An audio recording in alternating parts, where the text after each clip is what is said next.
ఓం శాంతి. మధురమైన పిల్లలు, ఇప్పుడు వికర్మలు చేయడం మానేయండి. ఎందుకంటే మీరు ఇప్పుడు వికర్మాజీత్ శకాన్ని ప్రారంభించాలి.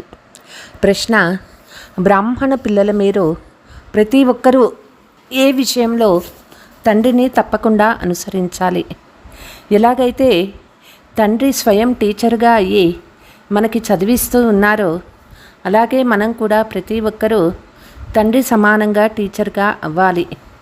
మీరు చదువుకున్న దానిని ఇతరులకు చదివించాలి. టీచర్ పిల్లలైన మీరు కూడా టీచర్లే. సద్గురువు పిల్లలైన మీరు కూడా సద్గురువులే. మీరు సత్యఖండాన్ని స్థాపన చేయాలి. మీరు సత్యమైన నావలో ఉన్నారు. మీ నావ చలించిన మునగదు. ఓం శాంతి. ఆత్మీక తండ్రి వచ్చి కూర్చొని పిల్లలతో ఆత్మీక సంభాషణ చేస్తూ ఉన్నారు. ఆత్మలను ప్రశ్నిస్తారు. ఎందుకంటే ఇది నూతన జ్ఞానం కదా. ఇది మానవుల నుండి దేవతలుగా అయ్యే నూతన జ్ఞానము లేక చదువు. ఈ చదువుని మీకు ఎవరు చదివిస్తూ ఉన్నారు? ఆత్మీయ తండ్రి. పిల్లలైన మనకు బ్రహ్మ ద్వారా చదివిస్తున్నారని మీకు తెలుసు. దీనిని మరిచిపోరాదు. వారు తండ్రి చదివిస్తూ ఉన్నారు కాబట్టి టీచర్ కూడా అయ్యారు. కొత్త ప్రపంచానికి పోయేదానికి చదువుతున్నామని మీకు తెలుసు. ప్రతి విషయంలో నిశ్చయం ఉండాలి. కొత్త ప్రపంచం కొరకు చదివించేవారు ఒక్క తండ్రి మాత్రమే. ముఖ్యమైన విషయం తండ్రిని గురించే. మనకు తండ్రి బ్రహ్మ ద్వారా శిక్షణ ఇస్తూ ఉన్నారు. ఎవరో ఒకరి ద్వారా ఇస్తారు కదా. భగవంతుడు బ్రహ్మ ద్వారా రాజయోగాన్ని నేర్పిస్తారనే గాయనం కూడా ఉంది. బ్రహ్మ ద్వారా ఆది సనాతన దేవీ దేవతా ధర్మాన్ని స్థాపన చేస్తారు. ఆ దేవీ దేవతా ధర్మము ఇప్పుడు లేదు. ఇప్పుడు ఇది కలియుగం కావున స్వర్గస్థాపన జరుగుతూ ఉందని రుజువవుతుంది. స్వర్గంలో కేవలం దేవీ దేవతా ధర్మం వారు ఉంటారు. మిగిలిన ధర్మాల వారు ఎవ్వరూ ఉండరు. అంటే వినాశనం అవుతారు. ఎందుకంటే సత్యయుగంలో మరే ఇతరం ధర్మము లేనే లేదు. ఈ విషయాలు పిల్లలైన మీ బుద్ధిలో ఉన్నాయి. ఇప్పుడైతే అనేక ధర్మాలు ఉన్నాయి. మళ్ళీ తండ్రి ఇప్పుడు మనల్ని మనుషుల నుండి దేవతలుగా చేస్తారు. ఎందుకంటే ఇది సంగమయుగము. ఇది అర్థం చేయించేందుకు చాలా సహజమైన విషయము. బ్రహ్మ ద్వారా స్థాపన అని త్రిమూర్తి చిత్రంలో కూడా చూపిస్తారు. దేనిని స్థాపిస్తారు? స్థాపన చేసేది కొత్త ప్రపంచాన్నే, పాతది స్థాపన చేయరు. కొత్త ప్రపంచంలో దైవీ గుణాలు కలిగిన దేవతలే ఉంటారని పిల్లలకు నిశ్చయం ఉంది. కాబట్టి ఇప్పుడు మనం కూడా గృహస్థ వ్యవహారంలో ఉంటూ దైవీ గుణాలను ధారణ చేయాలి. మొట్టమొదట కామ్ వికారంపై విజయం పొంది నిర్వికారులుగా అవ్వాలి. నిన్నటి వరకు దేవీ దేవతల ముందుకు వెళ్ళి మీరు సంపూర్ణ నిర్వికారులు, మేము వికారులమని చెప్తూ వచ్చారు. స్వయాన్ని వికారులుగా ఫీల్ చేసేవారు. ఎందుకంటే వికారాలలోకి వెళ్ళేవారు. ఇప్పుడు మీరు కూడా ఇటువంటి నిర్వికారులుగా అవ్వాలని, దైవీ గుణాలు ధారణ చేయాలని తండ్రి చెప్తూ ఉన్నారు. కామక్రోధాది వికారులు ఏమైనా ఉంటే వాటిని దైవీ గుణాలని అనరు. వికారాలలోకి వెళ్ళడం, కోపము చేసుకోవటం ఆసురీ గుణాలు. దేవతలలో లోభం ఏమైనా ఉంటుందా? అక్కడ పంచవికారాలు ఉండవు. ఇది రావణ ప్రపంచము. త్రేతా మరియు ద్వాపర యుగాల సంగమ సమయంలో రావణుడు జన్మిస్తాడు. ఈ పాత ప్రపంచానికి మరియు కొత్త ప్రపంచానికి ఎలాగైతే సంగమం ఉందో అలా అక్కడ కూడా సంగమం ఉంటుంది. రావణ రాజ్యంలో ఇప్పుడు చాలా దుఃఖము, రోగాలు ఉన్నాయి. దీనిని రావణ రాజ్యమని అంటారు. రావణుణ్ణి ప్రతి సంవత్సరం తగలబెట్టుతారు. వామ మార్గంలో వెళ్ళడం ద్వారా వికారులుగా అవుతారు. మీరిప్పుడు నిర్వికారులుగా అవ్వాలి. దైవీ గుణాలు ఇక్కడే ధారణ చేయాలి. ఎవరు ఎటువంటి కర్మలు చేస్తారో అటువంటి ఫలితాలనే పొందుతారు. పిల్లల ద్వారా ఇప్పుడు ఏ వికర్మలు జరగరాదు. ఒకరు రాజా విక్రమాజిత్, మరొకరు రాజా విక్రముడు. ఇది విక్రమ శకము, అనగా రావణుని వికారాల శకము. ఇది ఎవ్వరూ అర్థం చేసుకోరు. కల్పాయువు కూడా ఎవరికీ తెలియదు.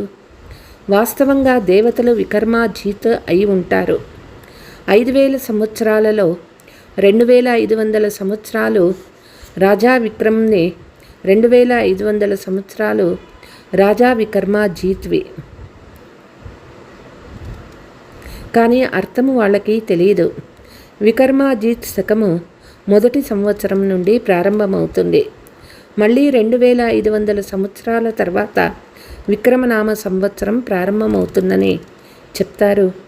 ఇప్పుడు విక్రమ శకము పూర్తి అయిన తర్వాత మళ్ళీ మీరు వికర్మాజీత్ మహారాజా మహారాణిగా తయారవుతారు.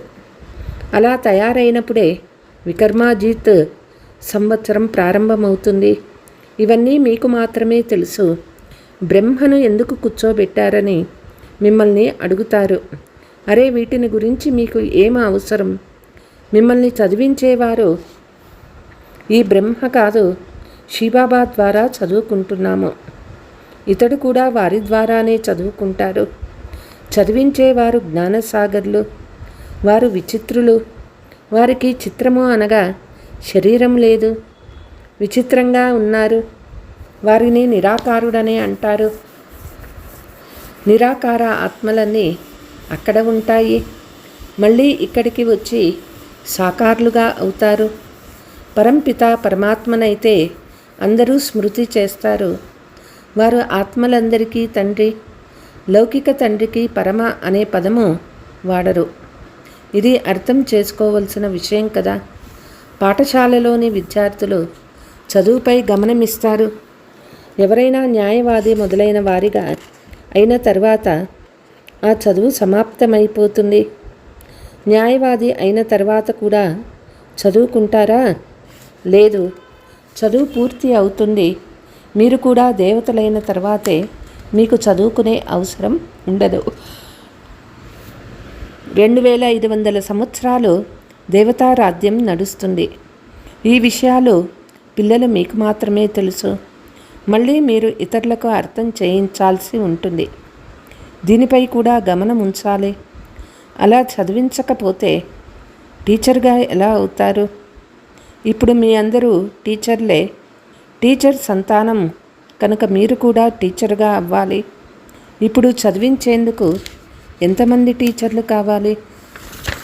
ఎలా అయితే మన తండ్రి టీచర్ సద్గురువుగా ఉన్నారో అలా మీరు కూడా టీచర్గా ఉన్నారు.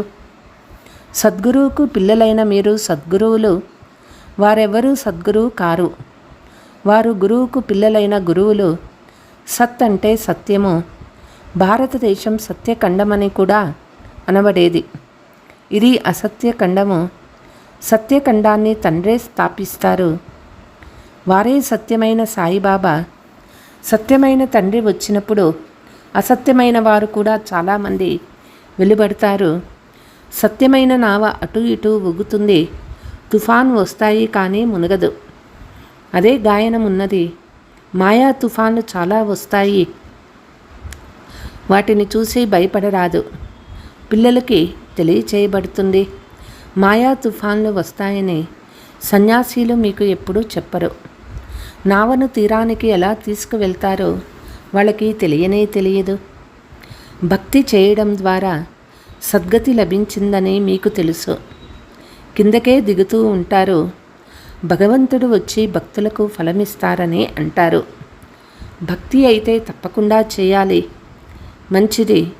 భగవంతుడు వచ్చి భక్తికి ఫలితం ఏమిస్తారు? తప్పకుండా సద్గతిని ఇస్తారు అంటారు. కానీ ఎప్పుడు ఎలా ఇస్తారో తెలియదు.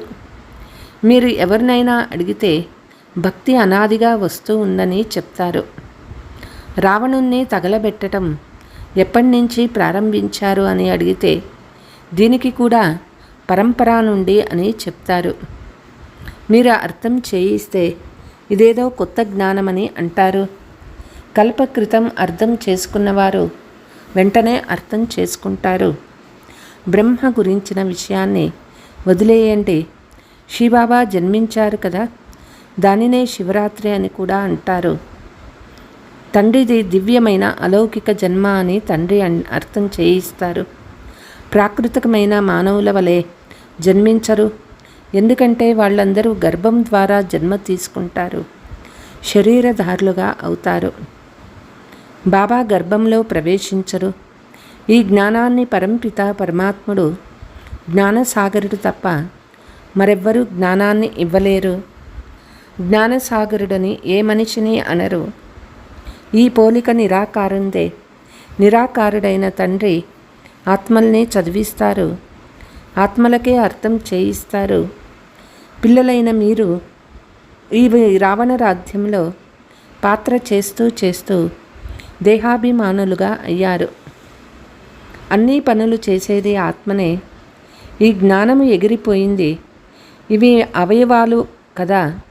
నేను ఆత్మను అవయవాల ద్వారా కర్మ చేయించవచ్చు, చేయించకపోవచ్చు. నిరాకార ప్రపంచంలో అయితే ఆత్మలు శరీరం లేకుండా ఉంటాయి. మీరిప్పుడు ఇంటిని కూడా తెలుసుకున్నారు. వారు ఇంటినే ఈశ్వరుడు అని భావిస్తారు. బ్రహ్మజ్ఞానులు తత్వజ్ఞానులు ఉన్నారు కదా, వారు బ్రహ్మలో లీనమైపోతారని అంటారు. ఒకవేళ బ్రహ్మలో నివసిస్తున్నామని చెప్తే ఈశ్వరుడు వేరుగా అవుతారు. వారు బ్రహ్మాన్నే ఈశ్వరుడు అని అంటారు. ఇది కూడా డ్రామాలో నిర్ణయించబడి ఉంది. తండ్రిని కూడా మర్చిపోతారు. విశ్వాధికారులుగా తయారు చేసే తండ్రిని స్మృతి చేయాలి కదా. ఎందుకంటే స్వర్గాన్ని తయారు చేయవారు వారే. మీరిప్పుడు పురుషోత్తమ సంగమయ్యగా బ్రాహ్మణులు. మీరు ఉత్తమ పురుషులుగా అవుతారు. కనిష్ట పురుషులు ఉత్తమ పురుషుల ఎదుటకు వెళ్ళి తల వంచి నమస్కరిస్తారు. దేవతల మందిరానికి వెళ్ళి వారి మహిమ ఎంతగానో గానం చేస్తారు. మనమే దేవతలుగా అవుతామని మీకిప్పుడు తెలుసు. ఇది చాలా సాధారణమైన విషయం. విరాట రూపాన్ని గురించి కూడా తెలిపించారు. విరాట చక్రము ఉన్నది కదా. బ్రాహ్మణులు, దేవతలు, క్షత్రియులు అని వారు పాడతారు. లక్ష్మీనారాయణలు మొదలైన వారి చిత్రాలైతే ఉన్నాయి కదా. తండ్రి వచ్చి అన్నింటినీ సరిచేస్తారు. మిమ్మల్ని కూడా సరిచేస్తారు. ఎందుకంటే జన్మాంతరాల నుండి భక్తి మార్గంలో మీరు చేసినవన్నీ తప్పులే. అందుకే మీరు తమో ప్రధానంగా అయ్యారు. ఇప్పుడు ఇది అధర్మయుక్తమైన ప్రపంచము. ఇందులో దుఃఖమే దుఃఖమున్నది. ఎందుకంటే రావణ రాజ్యంలో అందరూ వికారులుగానే ఉన్నారు. రావణ రాజ్యం అధర్మికమైనది. రామరాజ్యము ధర్మసమ్మతమైనది, న్యాయవంతమైనది. ఇది కలియుగము, అది సత్యయుగము. ఇది అర్థం చేసుకోవలసిన విషయం కదా. వీరు శాస్త్రాలు చదవడం ఎప్పుడైనా చూసారా? తమ జ్ఞానాన్నే కాక తమ రచనను గురించిన జ్ఞానము కూడా ఇచ్చారు. చదువుకొని ఇతరులకు వినిపించు వారి బుద్ధిలో శాస్త్రాలే ఉంటాయి. కాబట్టి అందరి సుఖదాత శివబాబా ఒక్కరే. వారే ఉన్నతోన్నతమైన తండ్రి. వారిని పరంపిత పరమాత్మ అని అంటారు. అనంతమైన తండ్రి తప్పకుండా బేహద్దు వారసత్వాన్ని ఇస్తారు. 5000 సంవత్సరాల క్రితం మీరు స్వర్గవాసులుగా ఉండేవారు. ఇప్పుడు మీరు నరకవాసులుగా ఉన్నారు. తండ్రిని రాముడు అని అంటారు, కానీ అపహరించిన సీతకు భర్త అయిన రాముడు కాదు. అతడు సద్గతిదాత కాదు. ఆ రాముడు రాజుగా ఉండేవాడు, మహారాజు కూడా కాదు. మహారాజు రాజుల గురించిన రహస్యం కూడా అర్థం చేయించారు. వారు 16 కళలవారు, వీరు 14 కళలవారు. రావణ రాజ్యంలో కూడా రాజులు మహారాజులు ఉంటారు. కొంతమంది చాలా షావుకారులు, కొంతమంది తక్కువ షావుకారులుగా ఉంటారు. రావణ రాజ్యంలో ఉన్నవారిని సూర్యవంశీయులు, చంద్రవంశీయులు అని అనరు. అక్కడ షావుకారులకు మహారాజు అనే బిరుదు, తక్కువ షావుకారులకు రాజా అనే బిరుదు లభిస్తుంది.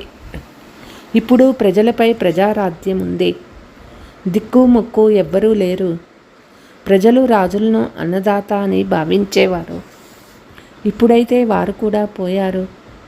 ఇక ప్రజల పరిస్థితి ఎలా ఉందో చూడండి. ఎన్ని రకాలైన కొట్లాటలు, జగడాలు జరుగుతూ ఉన్నాయి.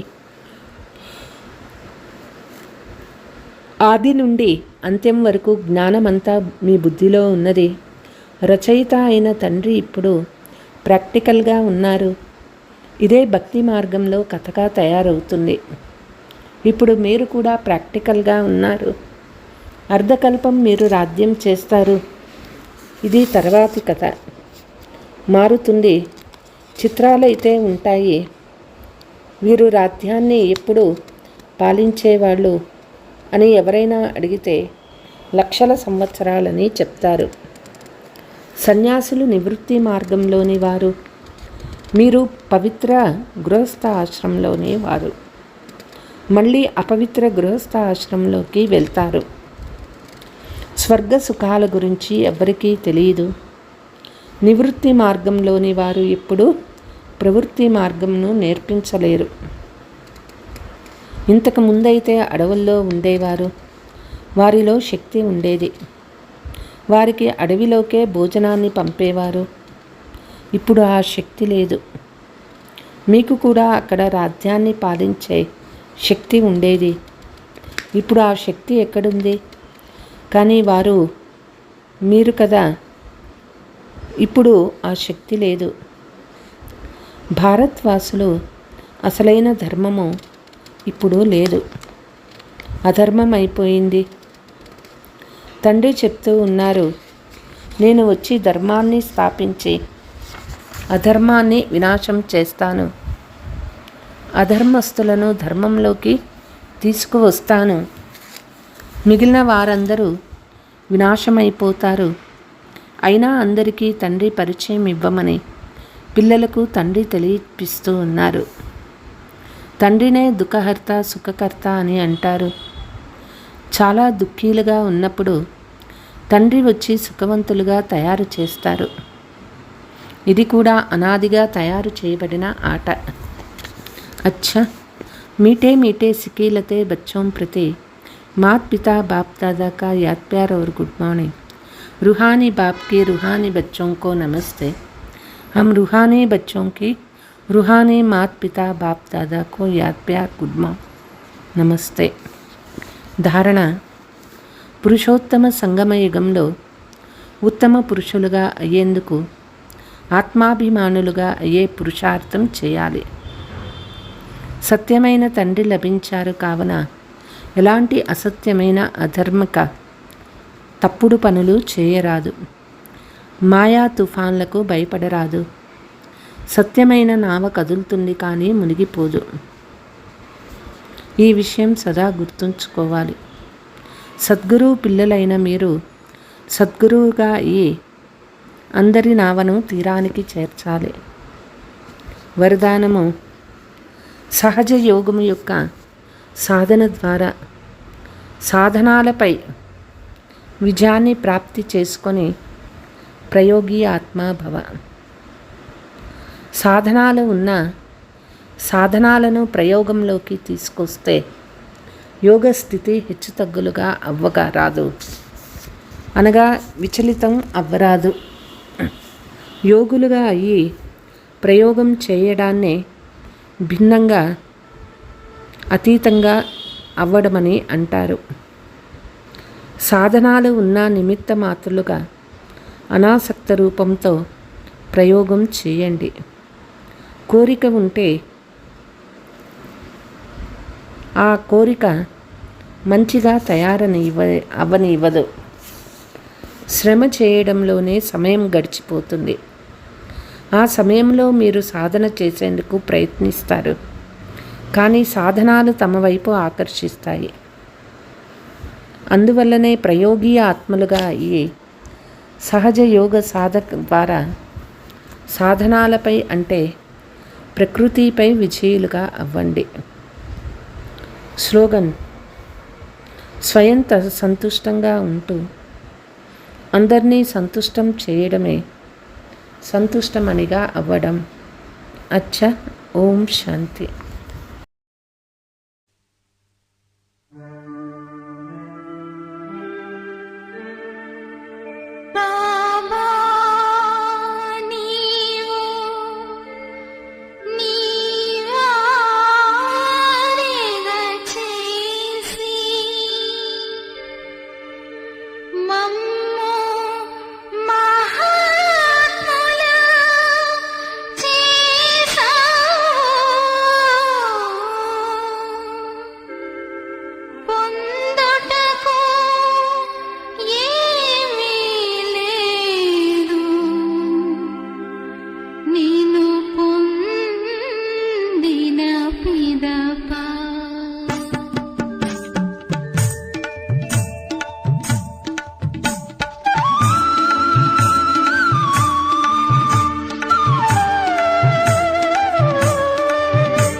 పొంది